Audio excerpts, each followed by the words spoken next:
All right, welcome to question 15, the AAMC preview practice test review. And once we analyze this question, we're halfway done.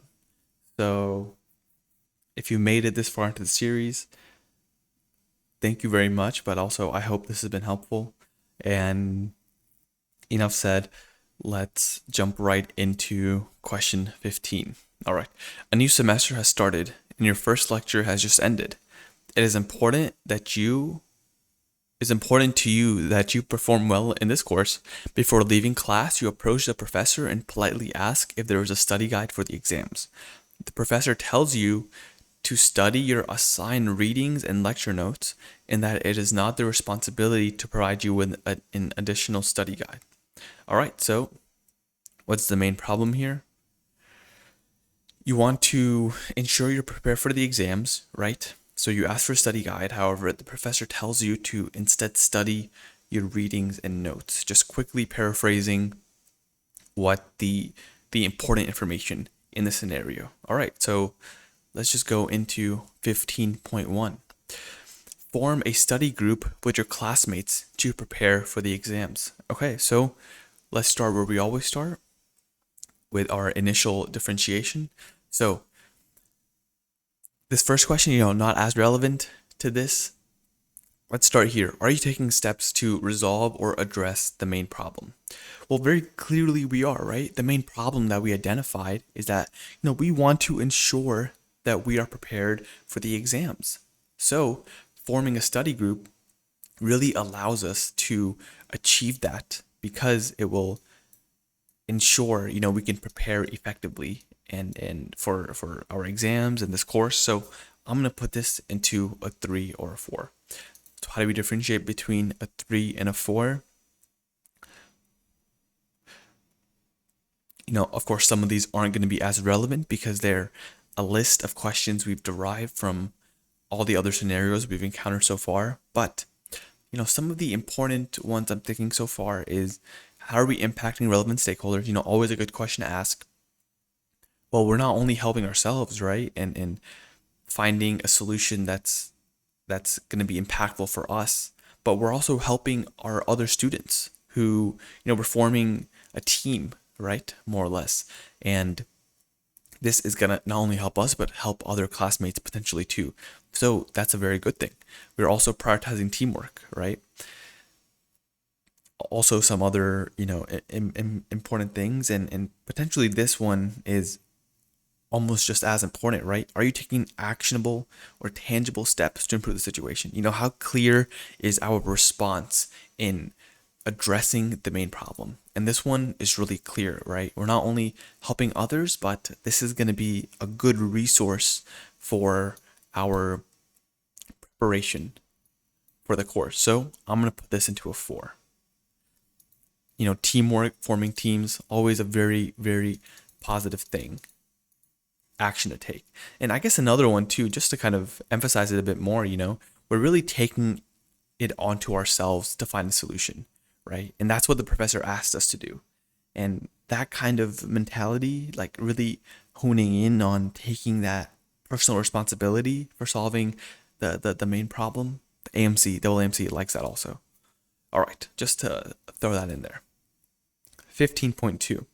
Avoid asking the professor questions in the future. Okay, yeah. Yeah, I mean, to some degree, I can understand it.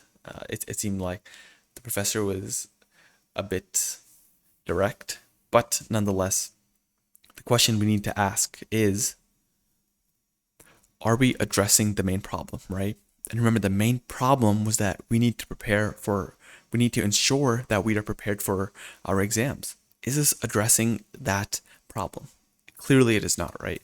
It is not doing that at all. So we can immediately put this into a 1 or a 2. All right. How do we differentiate between a 1 or a 2? To what extent are you recognizing there's an issue, offering a solution, relinquishing your responsibilities? We're not offering any type of solution, right, to our problem of preparedness. We're not offering any type of solution. There's clearly over consequences, right? Because what if we need to ask our professor questions in the future? Like, what if we need to ask about some assignment or if we cannot do that, this is potentially gonna lead to us, hurting our grade and disrupting our relationship with the professor. With those questions, we can definitely put this into a 1.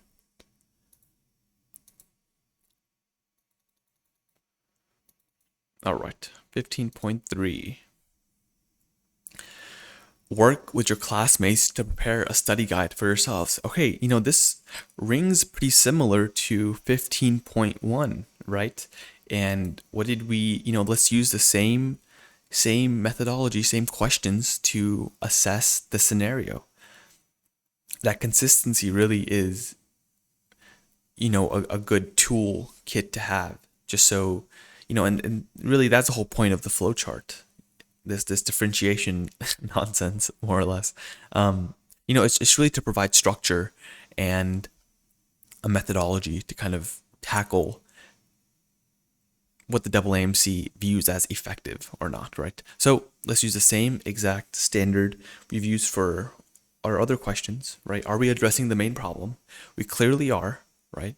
We clearly are addressing the main problem because this will help us prepare for exams and bolster our performance in the course.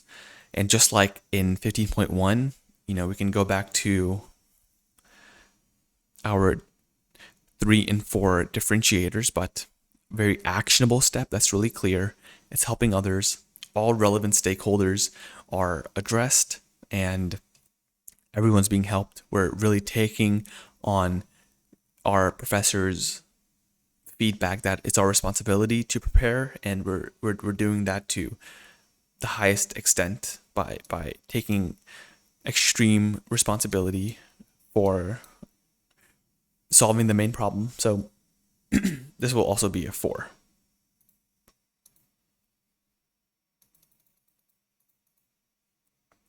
All right. 15.4. Ask the professor's teaching assistant. Oh, wait, that's 15.5. Sorry. 15.4. Ask students who have already completed the course for advice on how to effectively study for the course. Okay, so is this addressing the main problem, right? That's the first question we're going to ask. Is this addressing the main problem? And clearly it is, right? The AAMC also views asking for help as a positive step, and it often is, right, in real life too.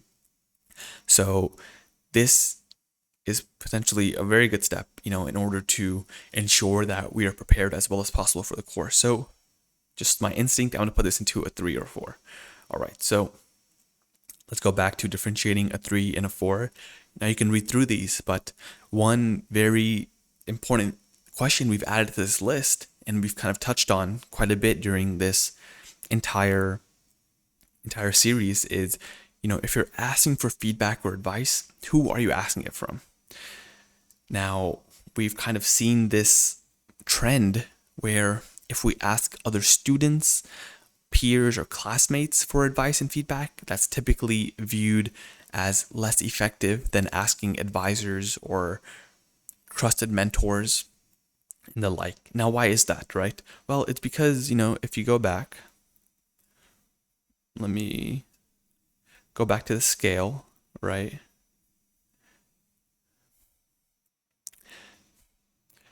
If you go back to the 4-point scale that the AAMC provided us with, it's because a 3 and a 4. I'm trying to zoom in. Why is this not working? Dang, I can't zoom in. Let me just go like this. Wow. I think this thing is a little bit stuck.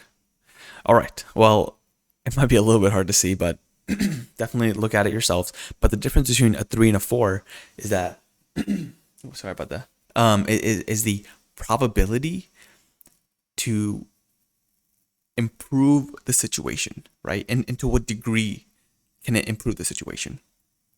That's why asking for peers' advice and advice for your classmates is sometimes less effective, because they just have less direct impact on our problems that we often see in this exam, right?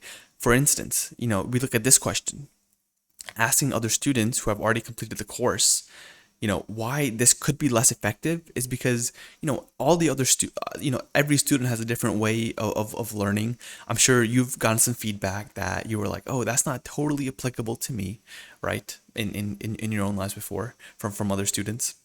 Everyone really has their own way of studying. Who knows if the advice that these students give can be applied to us well? And the AAMC also sees this as a less actionable step.